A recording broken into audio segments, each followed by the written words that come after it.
मैं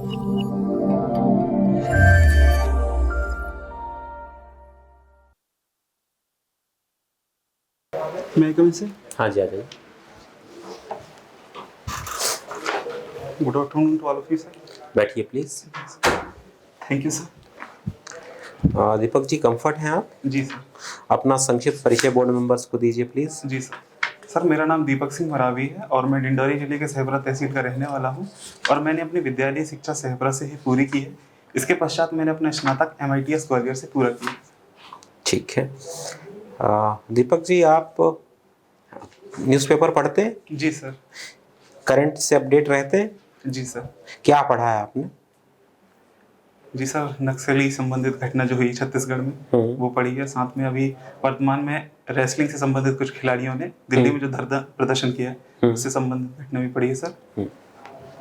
चलिए ठीक है। अभी अगर आपने जो वेट लिफ्टिंग से सॉरी जो आपने रेसलिंग से संबंधित जो आंदोलन देखा होगा, जी सर। उसमें एक बात चल रही, बार बार उसको कहते हैं पास्को एक्ट। जी सर। उसका क्या संदर्भ है वहां पर? सर जो भी माइनर जो होते हैं उनसे संबंधित जो क्राइम किया जाता है वो पॉस्को एक्ट के तहत आते हैं। 2012 में से लागू किया गया था। ये सर चाइल्ड के प्रोटेक्शन के लिए, सेक्सुअल ऑफेंस से बचाने के लिए ये एक्ट बनाया गया था। अच्छा, वहां पर जो सेक्सुअल ऑफेंस है उसमें 3 विशेष प्रकार के ऑफेंसेस का उल्लेख रहता है, बता पाएंगे आप? सॉरी सर, जानकारी। अच्छा, ये जो आपने कहा 2012 से, तो 2012 से मूल रूप से आरंभ हुआ या फिर संशोधित रूप में 2012 में से प्रस्तुत किया गया था?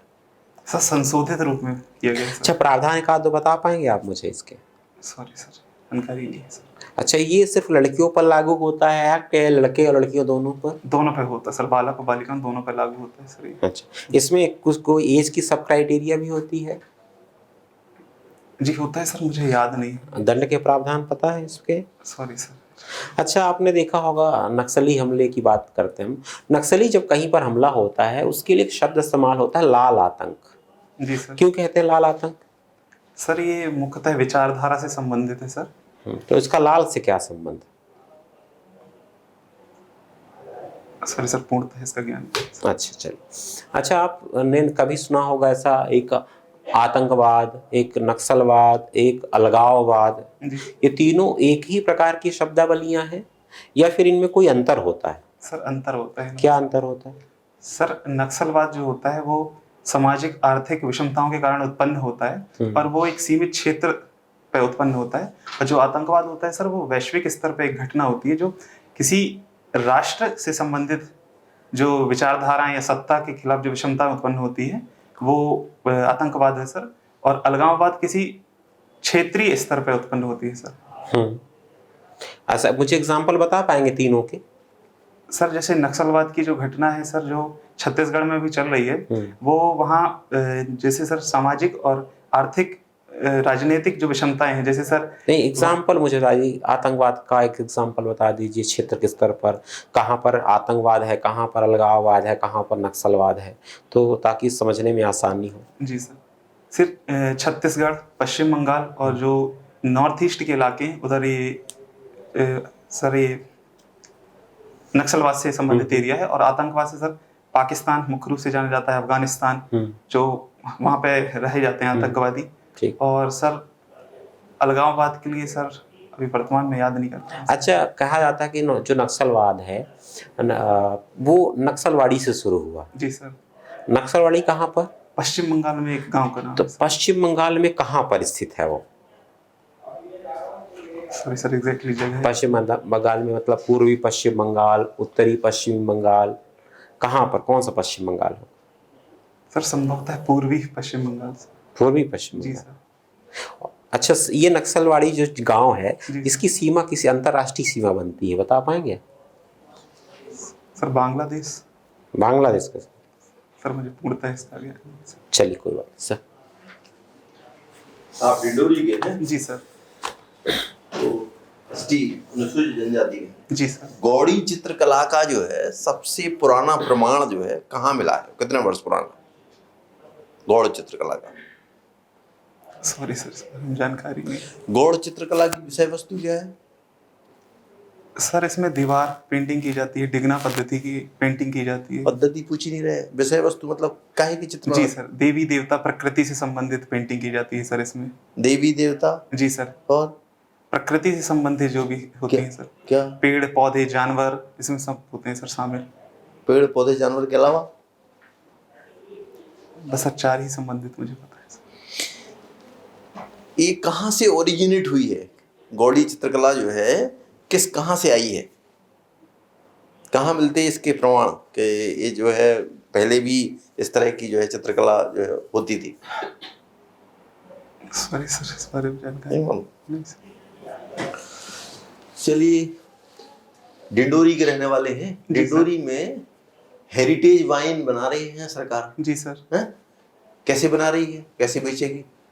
सर महुए के द्वारा ये बनाया जाता है। महुए के अब पहले भी चलता था, लेकिन वर्तमान में सर इसको नीति के द्वारा जो फसाई जो संस्था है उसके द्वारा लाइसेंस दिया जाएगा और किस सीमित क्षेत्रों में और सीमित लोगों के द्वारा इसे बेचा जाएगा सर।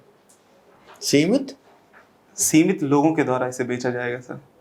किसके द्वारा बेचा जाएगा? सर जैसे स्वयं सहायता समूह है, सहकारी संस्थाएं हैं, जिसे भी लाइसेंस प्राप्त होगा सर वो बेच सकेगा सर। और जो दुकानें होती हैं उनमें भी इसका बेचने का इन प्रावधान है। डिंडोरी के अलावा एक और जिले का चयन किया गया है, 2 जिले चयन किए गए मध्य प्रदेश में। जी सर, अलीराजपुर सर। अलीराजपुर। जी सर। आपकी हॉबी है वेट लिफ्टिंग। जी सर। तो अभी आपने पेपर में पढ़ा होगा, जैसे वेट लिफ्टर जो है वो एक तरह से जिमिंग है, जिम की एक्सरसाइज है? जी सर। तो जोगा नाम से क्या, जोगा एक्सरसाइज जो है बताई गई है जो जिमिंग से ही संबंधित है। योगा एक्सरसाइज क्या होती है? सॉरी सर, इस बारे में जानकारी। जिम और योगा इन दोनों का कुछ कॉम्बिनेशन याद है? हो सकता है सर, लेकिन इसके बारे में पूर्णतः ज्ञान नहीं सर मुझे। तो नहीं सर। आप मैकेनिकल इंजीनियर हैं, लास्ट क्वेश्चन बता दें जी सर। कि गेहूं की ग्रेडिंग के लिए मैकेनिकल इंजीनियरिंग का प्रयोग करते हुए आधुनिकतम तकनीक कौन सी है जिसके द्वारा ग्रेडिंग की जाती है? ग्रेडिंग समझते जी सर। हैं?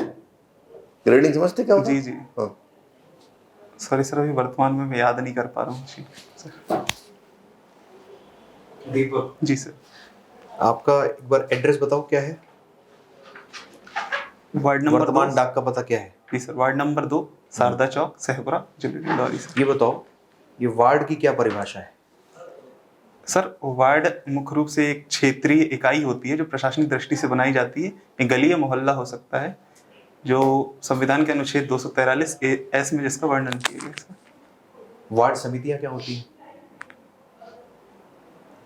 सॉरी सर, इस बारे में जानकारी नहीं। अच्छा ठीक है, मुझे बताओ आपकी एक हॉबी। अच्छा, एक बात मैंने और नोटिस करी आपके डैश में कि आपका 10th और 12th में परसेंटेज तो ठीक था, मैकेनिकल इंजीनियरिंग में बहुत कम परसेंटेज है आपका, 56% से। जी सर। क्यों? सर इसके 2 कारण हैं कि पहले सर जो वातावरण प्रभावित हुआ सर, मैं ऐसे डिंडौरी जिले का रहने वाला हूँ और अचानक से ग्वालियर में हुआ तो उधर के एनवायरनमेंट में मैं अरे भाई, handle तो नहीं कर ऐसा पाया थोड़ी सर। हुआ कि डिंडौरी से सीधे तुम लंदन चले गए नहीं कि सर। एनवायरनमेंट बदल गया? सर स्वास्थ्य में वहाँ गर्मी बहुत ज्यादा होती है सर, उसके कारण बहुत प्रभाव पड़ता है सर। नौकरी के लिए भी आप अनफिट हो, आप जो है इतने लंबे थोड़े भौगोलिक प्रदेश में कहीं भी भेजे जाओगे और वहाँ आप काम नहीं कर पाओगे फिर। नहीं सर, वो क्या है कि 12th के बाद मेरी तबीयत थोड़ी उस समय सही नहीं थी, इस कारण से ऐसा अचानक से हुआ सर। तो जो फर्स्ट ईयर सेकेंड ईयर में था उसमें मैंने पढ़ाई पर उतना ध्यान नहीं दे पाया। और दूसरा सर जो अंग्रेजी माध्यम की मैं इंजीनियरिंग करनी थी सर, तो अंग्रेजी थोड़ी मेरी सही नहीं थी उस वक्त, जिसके कारण मेरे परसेंटेज उसमें कम हुए सर। पहला वाला तो ऐसा लग रहा है कि झूठ बोल रहे हो आप। नहीं सर, वो रियल है। अच्छा, और कोई कारण? नहीं सर, 2 ही मुख्य कारण है सर। तो फिर इंजीनियरिंग क्यों, अच्छा एडमिशन क्यों लिया था? ये तो बात तो आपको पता ही है कि इंजीनियरिंग अंग्रेजी में होती है। जी सर। क्यों लिया एडमिशन? सर 10th के बाद मैथ्स सभी लेते हैं, तो जो सामाजिक अवधारणाएं होती है रूढ़िवादी की, मैथ्स के बाद इंजीनियरिंग ही करते हैं, वही मेरे दिमाग में भी था कि इंजीनियरिंग ही की जाती है और कुछ किसी और फील्ड में जाते हैं, इसका पूर्णतः ज्ञान ही नहीं था। सामाजिक रूढ़ियों से ग्रसित हो आप? नहीं सर, उस वक्त जो है तत्कालीन समय पे कहा जा सकता है सर कि मुझे उस अन्य के बारे में ज्ञान नहीं था सर। और आप बाहर आ गए उन सामाजिक रूढ़ियों से? जी सर। अंधविश्वास क्या होता है? सर बिना तथ्यात्मक, बिना ज्ञान के जो विश्वास किया जाए किसी चीज पे, वो अंधविश्वास किया जाएगा सर। काला जादू क्या होता है? सर अंधविश्वास है सर। सेम है दोनों? सर वो एक किसी व्यक्ति के द्वारा किए जाने वाला कुछ तांत्रिक क्रियाएं होती हैं जो उचित नहीं होती है, ना ही वैज्ञानिक होती हैं। आप अपने जीवन में किन किन अंधविश्वासों का शिकार हो? जो क्षेत्रीय स्तर पे होती है सर क्या? सामान्यतः, जैसे तो इसका मतलब ये हुआ ना कि अभी भी आप रूढ़ियों से ग्रसित हो। सर वर्तमान में चारों तरफ चल रही है अंधविश्वास और रूढ़िवादियां, लेकिन मैं उनसे ग्रसित हूँ ये पूर्णतः सत्य नहीं है सर। अभी आपने कहा ना कि मैं कुछ अंधविश्वासों का शिकार हूँ अपने जीवन में। सर माता पिता के द्वारा जो कहा जाता है सर वही रूढ़िवादी जिसे वो मानते हैं उसे मानना ही पड़ता है सर। कुछ जैसे सर बिल्ली रास्ता काट जाए तो आप नहीं जा सकते सबसे पहले, ये माना जाता है सर, और मैं इस बात पे एग्री नहीं करता सर। समलैंगिक विवाह पर क्या आपका राय है? सर समलैंगिक विवाह पर मुझे ऐसा लगता है कि वर्तमान परिदृश्यों को देखते हुए इसे लागू किया जाना चाहिए, मतलब समलैंगिक विवाह होना चाहिए, क्योंकि सर ये किसी व्यक्ति के निजी मामले से संबंधित है सर। और वर्तमान में जैसे सर परिवर्तन हो रहे हैं, संतान उत्पत्ति कैसे होगी फिर? सर संतान समाज की निरंतरता कैसे बढ़ेगी आगे? सर गोद लेने की भी प्रक्रिया है। वर्तमान में अनाथों की संख्या भी बहुत अधिक है सर, उनके भी माँ बाप नहीं है सर, तो उन्हें एक जीवन मिल सकता है सर इससे, और आगे की पीढ़ी बढ़ सकती है सर। जरूरी नहीं है कि सिर्फ समलैंगिक पूरे विश्व में हो जाएंगे सर। एक हिस्सा उनका भी हो सकता है और एक अन्य हिस्सा जो समांतर चला आ रहा है सर वो भी हो सकता है सर, एग्जिस्ट कर सकते हैं दोनों। तो इसको लीगल फ्रेमवर्क में लाना चाहिए? जी सर, इसके लिए जो और बहुत से क्रियाएं की जा सकती है, जैसे सर जो बड़े धर्म गुरु हैं सभी धर्मों के, उनकी सहमति भी आवश्यक है। साथ में सर समाज की जागरूकता बहुत आवश्यक है सर, ताकि उन्हें एक्सेप्टेंस मिल सके सर। धर्मगुरु का इसमें क्या रोल है समलैंगिक? बहुत सारे धर्मगुरु तो इसका विरोध कर रहे हैं। जी सर। बहुत सारे धर्मगुरु जी सर। तो इसका विरोध कर रहे हैं। जी सर। ये वो धर्मगुरु तो कह रहे हैं कि ये भारत की सामाजिक संस्कृति के विरुद्ध में है ये। जी सर। धर्मगुरु कहाँ से आ गए यहाँ पे? सर उनका बहुत अहम रोल है सर, क्योंकि वो किसी रोल, क्या अहम रोल है सर? वर्तमान में वो इसको नकार रहे हैं, लेकिन सर उन्हें इस बात को समझना चाहिए कि सर वर्तमान परिस्थितियों में सर देश विकसित होता है और परिवर्तन समय के साथ होता रहता है सर। तो इस बात की उन्हें समझाइश देनी चाहिए कि वर्तमान में समय की मांग है सर ये, और ये किसी व्यक्ति के ऊपर निर्भर सर, मतलब पर्सनल उसका चॉइस है सर। अच्छा, कुकिंग में क्या क्या बना लेते हो आप? सर नॉर्मल व्यंजन, साथ में सर जनजातीय नॉर्मल व्यंजन क्या? जैसे सर नॉर्मल सब्जियां जो हरी सब्जियां जो वर्तमान में उपलब्ध होती हैं सर वो, और जनजातीय व्यंजन मुख्य रूप से सर। तो इसको हम हॉबी के रूप में कंसीडर करेंगे? तो खाना बनाना हुआ कि नहीं सर, ये मेरी हॉबी है सर। ये मेरे नाना जी चूंकि खाना बनाने में बहुत एक्सपर्ट थे, तो उनसे ही सीखा है सर मैंने, और मुझे इसमें इंटरेस्ट है सर। क्योंकि वेट लिफ्टिंग करता हूँ तो थोड़ी फिटनेस के लिए, तो खाना बनाना स्वयं से जो पसंद है उसके लिए सर।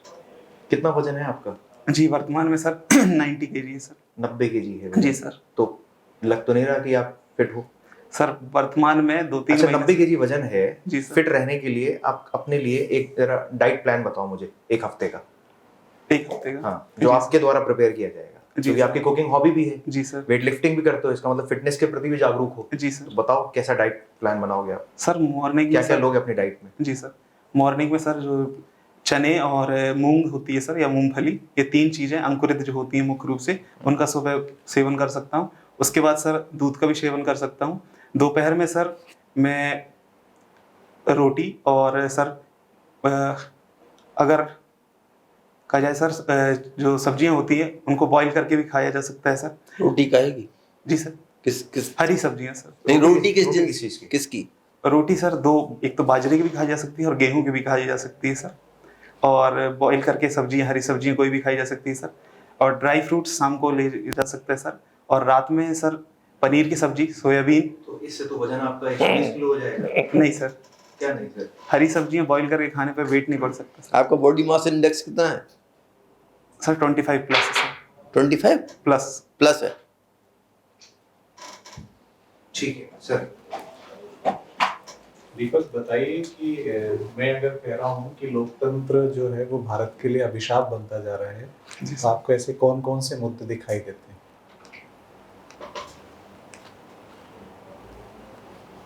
सॉरी सर, अभी वर्तमान में सोच नहीं पा रहा हूँ सर। समय लीजिए, सोचिए। जी सर।